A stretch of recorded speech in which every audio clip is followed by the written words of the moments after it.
Hello friends, welcome back once again. Friends, आज की class में हम लोग जानेंगे पास्ट परफेक्ट टेंस के बारे में। पास्ट परफेक्ट टेंस के बारे में जिस तरह से हम लोगों ने पढ़ा था प्रेजेंट परफेक्ट टेंस, उसी तरह से आपका पास्ट परफेक्ट टेंस को भी समझना आपके लिए थोड़ा सा इजी हो जाएगा जब आप बातों को सही तरीके से समझेंगे। जनरली क्या होता है कि बहुत बार हम लोग इसका इस्तेमाल जो करते हैं वो गलत तरीके से यूज करते हैं। जैसे एग्जाम्पल एक देख लीजिए। I had clean up my room. मैंने अपने घर को साफ कर दिया। इसके आना आगे की कोई घटना मालूम चल रही है हमें, न इसके बाद की कोई घटना मालूम चल रही है।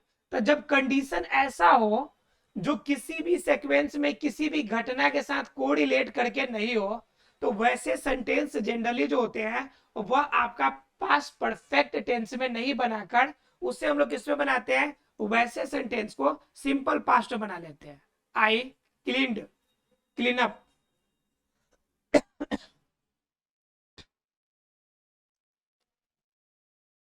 Clean up my room. बात समझ में आ रही है आपको? मतलब क्या, आई हैड क्लीन अप जो लिखा था वहां पे आई क्लीन हो जाना चाहिए। तो सेंटेंस में पहले तो यही समझना पड़ेगा कि कहां पे हमें पास परफेक्ट परफेक्ट टेंस का इस्तेमाल करना ही नहीं है और कहां पे करना है। तो पहले आप पास परफेक्ट टेंस को जानने से पहले उसका यूज जानिए कि कहां पे करना है। अब जब यूज समझ जाएंगे तो पास परफेक्ट समझ में आएगा और उसके बाद उसके बनाने और स्ट्रक्चर की बात हम लोग करेंगे। पहले जानते हैं कि पास परफेक्ट टेंस कहेंगे किसे। आप गलतियां जो करते हो गलतियां रुकेगी कैसे, इसके बारे में हमें पहले जानना है। तो समझिए जरा, पास्ट परफेक्ट टेंस की गलतियां क्या होती है कि पास्ट परफेक्ट का मतलब होता है जो बातें बीत गई है। जो बातें बीत गई सो बात गई, है ना जी। जो बीत गई सो बात गई। तो बीती हुई बातें हो और बीती हुई समय में कोई काम पूरा हो गया हो, कोई भी कार्य, कोई भी वर्क जब पूरा हो गया बीते समय में, तो उससे हम लोग क्या कहते हैं, उसे क्या कहते हैं, पास्ट परफेक्ट टेंस के नाम से जानते हैं। ठीक है। अब बात आती है कि पास्ट परफेक्ट कोई बीता हुआ बात होगा तो ये भी तो बीता हुआ बात था, लेकिन नहीं, इसका इस्तेमाल जो करते हैं हम लोग उसका भी तरीका है। ठीक है। तो पहला कहां पे इस्तेमाल करते हैं, तो पहला करते हैं कि डिनोटिंग सीक्वेंस, जहां पे हमें सीक्वेंस मालूम चले। मतलब कोई सीरीज कोई सीक्वेंस मालूम चले। अब सोच रहे हो सर सीक्वेंस मालूम चले, क्या क्या कह रहे हैं आप? घबराइए नहीं, अभी देखिए एक एग्जांपल से। The patient had dead before the doctor केम। ये बहुत एंशियंट एग्जांपल है, बहुत बार ये आपने देखा होगा। क्या है कि द पेशेंट हैड डाइड, मतलब क्या, रोगी मर गया। कब? Before the doctor came. Doctor इतना लेट से आए, यानी चोर के आने से पहले, सॉरी, पुलिस के आने से पहले चोर भाग गया। ये कॉमन चीजें है। तो वही कह रहा है कि the patient had dead before the doctor केम। यहाँ पे घटनाएं दो हो रही है। घटना कितनी हो रही है? दो हो रही है। एक तो बेचारे पेशेंट का मर जाना और दूसरा डॉक्टर का आना।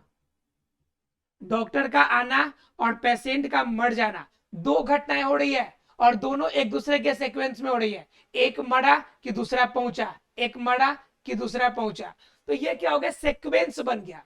तो जब कभी भी किसी दो पास्ट की घटना का सीक्वेंस बने, मतलब एक लगातार कोई दो घटनाएं हो, तो उन दो घटनाओं में जो घटना पहले घटित होगी वह घटना को हम किस में बनाएंगे, तो पास्ट परफेक्ट टेंस में बनाएंगे। जरा देखिए ध्यान से। The patient had dead before the doctor केम। रोगी के आने के पहले पेशेंट मर चुका था। आप बताइए कि दोनों में पहले घटना कौन घटी है? तो पहले रोगी मर गया, उसके बाद डॉक्टर पहुंचे जी। तो पहले रोगी मर गया तो वह हैड डेड लगा है, मतलब यह आपका पास्ट परफेक्ट टेंस का सेंटेंस बना है। यानी कि जो मरा है पहले, तो पहले जो काम पहले होगा उसमें हम पास्ट परफेक्ट लगाएंगे, और जो काम बाद में होगा उसे में हम क्या लगाएंगे, सिंपल पास्ट लगाएंगे। क्लियर है आपको? यानी कि पहला जो आपका तरीका होगा, पहला जो कंडीशन होगा कि आपको क्या बताना पड़ेगा, सीक्वेंस जब भी हमें मालूम चले तो उस कंडीशन में आप किसका इस्तेमाल करेंगे, पास्ट परफेक्ट टेंस का, पहला कंडीशन। दूसरा यूज देखिए, देखिए किसी एक पॉइंट के लिए, पॉइंट समय के लिए डिनोटिंग कोई कामों को पूरा कर लेना, मतलब एक दिए गए समय से पहले कोई कामों को पूरा कर लेना। जैसे क्या, Rakesh had written 2 books at his only 10-year experience, at his on his लिख लीजिए, on his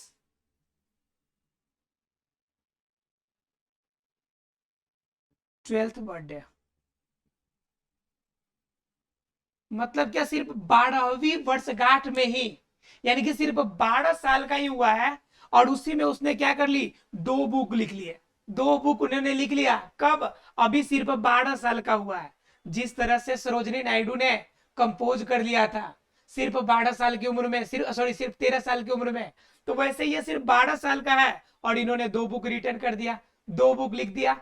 तो क्या कहता है, किसी स्पेसिफिक टाइम में, किसी डिनोटिंग टाइम में आपने किसी काम को किया है, किसी स्पेसिफिक टाइम को डिनोट करता हुआ अगर कोई काम कर लिया आपने, तो उसका भी हम इस्तेमाल किसमें करेंगे, उसका भी इस्तेमाल हम पास्ट परफेक्ट टेंस में करेंगे। क्लियर है? पहला तो सीक्वेंस है कि एक काम हुआ फिर दूसरा काम होगा, तो पास्ट परफेक्ट। दूसरा आपका स्पेसिफिक या डिनोटिंग टाइम स्लॉट में आप कोई काम करते हैं तो वह भी हमारा क्या कहलाएगा, वो भी हमारा पास्ट परफेक्ट कहलाएगा। अब तीसरा जान लीजिए, मतलब क्या, अब तीसरा क्या कहता है हमारा, थर्ड क्या कहता है कि कोई ऐसा काम, जब काम दिया गया हो, कोई समय स्लॉट दिया गया और समय से पहले काम कर लिया, यानी टाइम स्लॉट से पहले काम कर लिया, टाइम स्लॉट से पहले काम कुछ हो जाए। मतलब क्या, टाइम स्लॉट से पहले काम का मतलब क्या, जैसे the boys had gone for game period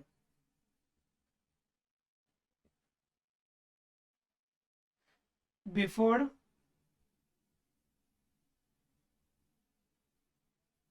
teacher informed, यानी जब तक टीचर इन्फॉर्म करते तब तक बच्चे जो थे वह खेलने के लिए जा चुके थे। चलेगा भाई, खेलने के लिए पीरियड, गेम पीरियड आने वाला था, गेम पीरियड आने से पहले 2 मिनट पहले ही बच्चे बाहर निकल गए कि चलो भाई अब हमारा अगला गेम ही पीरियड ही है। तो ये कम सब कहता है कि कोई भी काम अगर समय से पहले अगर पूरा कर लिया गया तो वह कंडीशन भी आपका किसमें जाएगा, past perfect continue perfect tense में।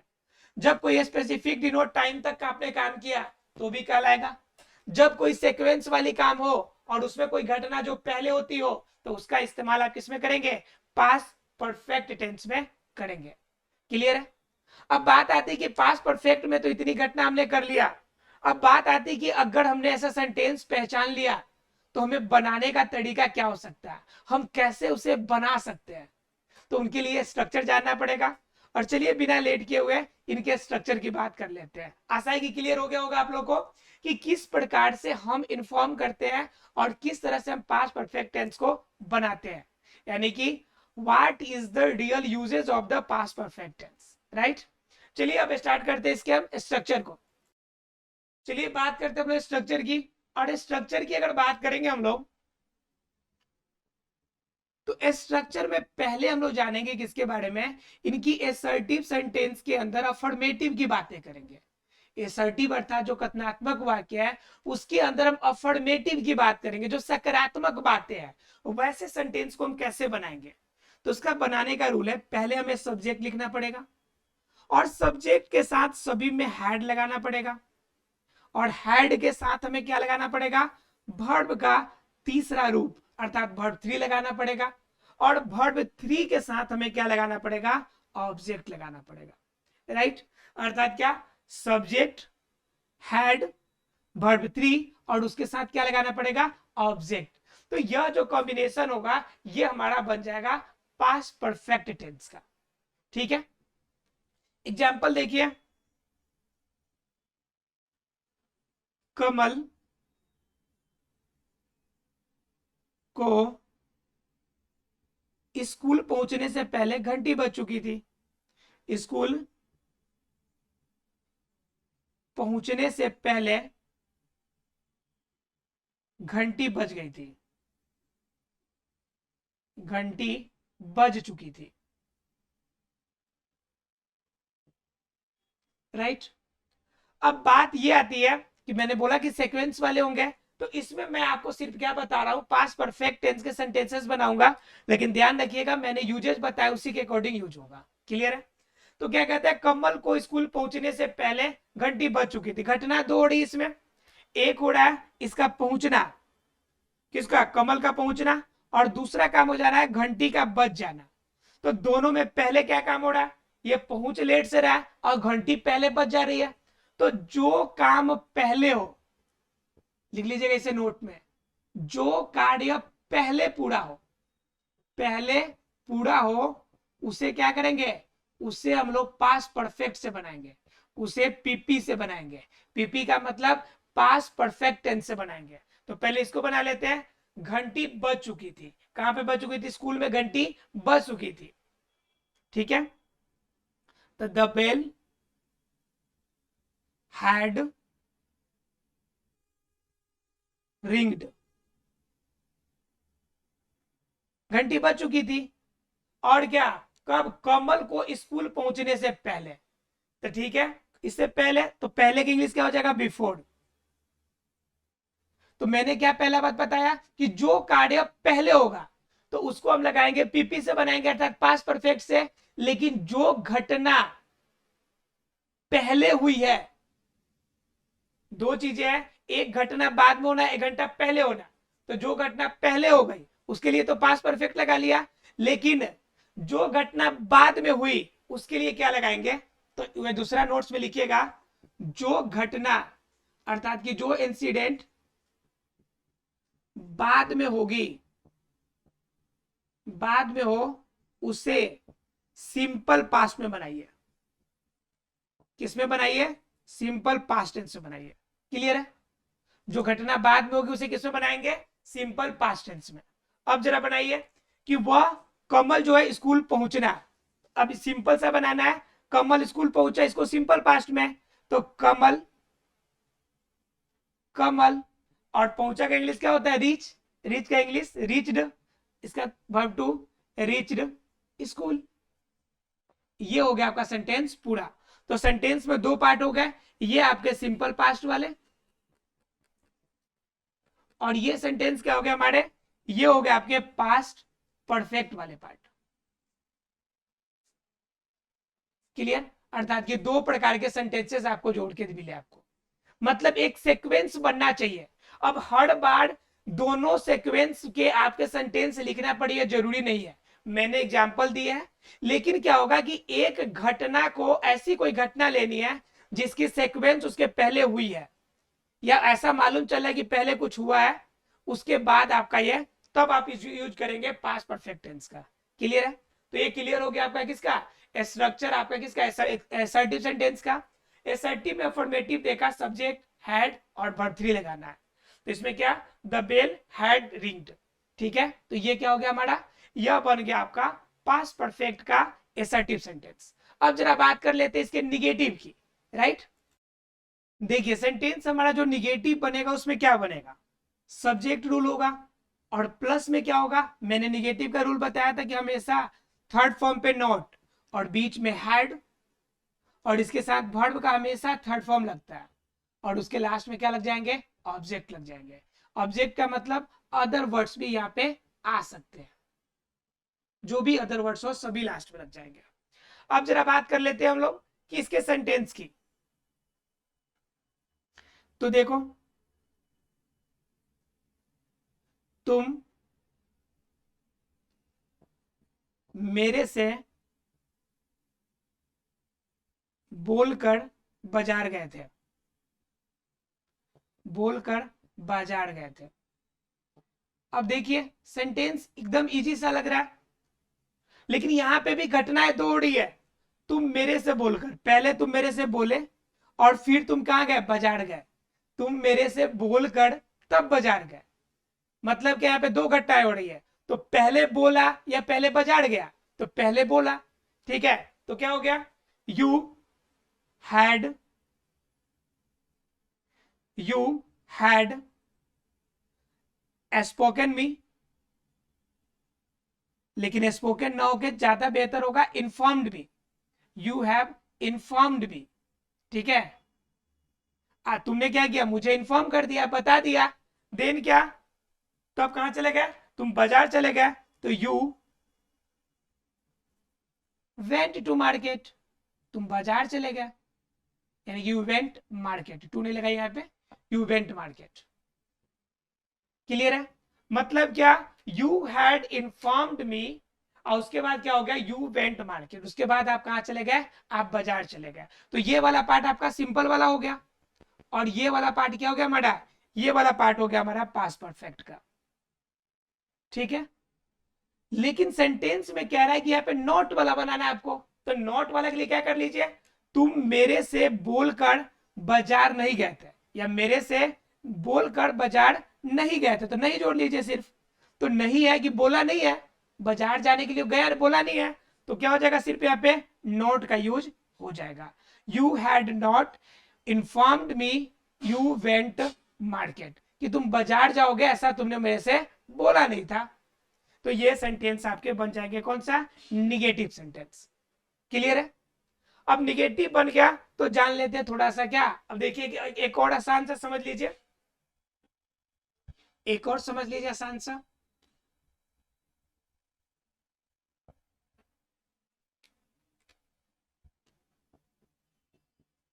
तुम नहीं रोए थे, तुम नहीं रोए थे। अब देखिए, तुम नहीं रोए थे तो इसके पीछे भी कोई घटना होगी, किसी से आपका इंस्पायर्ड होगा ये, कि कोई इसे पीटा होगा तब ये नहीं रोया होगा। समझ रहे बात ना, तो वो घटना को हम इग्नोर करके हम इसे मानते हैं कि गौन है, और इस सेंटेंस को सिर्फ बना के आपको दिखाते हैं कि कैसे बनेगा। तो इसमें सब्जेक्ट क्या हमारा, यू, यू के साथ क्या लगेगा आपको, हैड लगेगा, तो हैड। उसके बाद क्या, नॉट, उसके बाद रोना का इंग्लिश वीप, और वीप का वर्ब 3 क्या हो जाएगा, वेप्ट। ठीक है, तो you had not wept, easily बन जाएगा सेंटेंस। रूल आपका ही रहेगा, यू हैड नॉट वेप्ट, अर्थात सब्जेक्ट हैड, नॉट, वर्ब 3 और ऑब्जेक्ट या अदर वर्ड्स।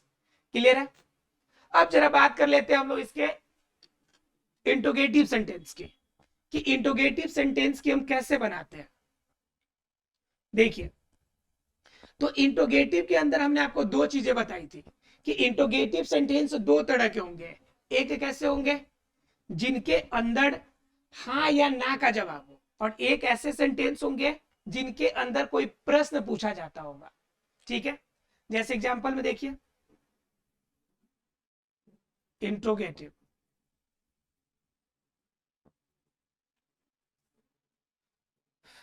इंट्रोगेटिव के अंदर दो तरह के सेंटेंसेस। पहला क्या मिलेगा, क्या तुम, नाम देते हैं, क्या राजीव अपने शादी में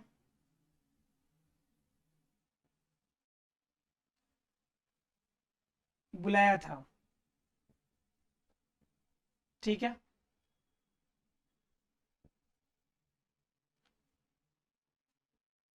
तुम मुझे क्यों बुलाए थे। ठीक है, तो यहां पे सेंटेंस एक है, दोनों के पीछे एक एक सेंटेंस एक रीजन है। इसकी शादी हो रही है तो इसको बुलाया है, और इसे पूछ रहा है कि क्यों बुलाया है, मतलब क्या कि इसके पीछे रीजन इसे पूछा जा रहा है, मतलब दो घटना इंस्पायर्ड है किसी अन्य घटना से, तो वैसे कंडीशन में हम सिर्फ इसका सेंटेंस बनाएंगे, ऑटोमेटिकली हो जाएगा। मतलब क्या, इसमें शुरू में हेड लगाना है, प्लस में सब्जेक्ट लगाना है, प्लस में आपका वर्ब का थर्ड फॉर्म, और प्लस में अदर वर्ड्स। ठीक है, इसमें क्या करना है कि बीच में क्वेश्चन वाले वर्ड आ गए तो पहले WH वाला जो वर्ड होगा उसे बाहर निकाल देना है, और उसके साथ हमें हैड का इस्तेमाल कर लेना है। फिर क्या करना है, सब्जेक्ट और इसके साथ वर्ब के थर्ड फॉर्म के साथ हमें ऑब्जेक्ट या अदर वर्ड्स का इस्तेमाल कर लेना है। क्लियर है? अब जरा ध्यान से समझिए कि क्या राजीव अपनी शादी में बुलाया था, ये प्रश्न वाले शब्द है। तो क्या यहाँ पे है, तो शुरू में हेड लगाएंगे आप, हेड, उसके बाद कह रहा है सब्जेक्ट, सब्जेक्ट क्या हमारा राजीव, तो राजीव यहाँ पे सब्जेक्ट हो जाएगा। अब वर्ब देखिए क्या है, तो बुलाना, बुलाना का इंग्लिश होता है कॉल्ड, लेकिन यहाँ पे शादी पे बुला रहा मतलब इनवाइट कर रहा है, तो यहाँ पे आप इनवाइटेड लिख लीजिए। क्या लिख लीजिए, इनवाइटेड।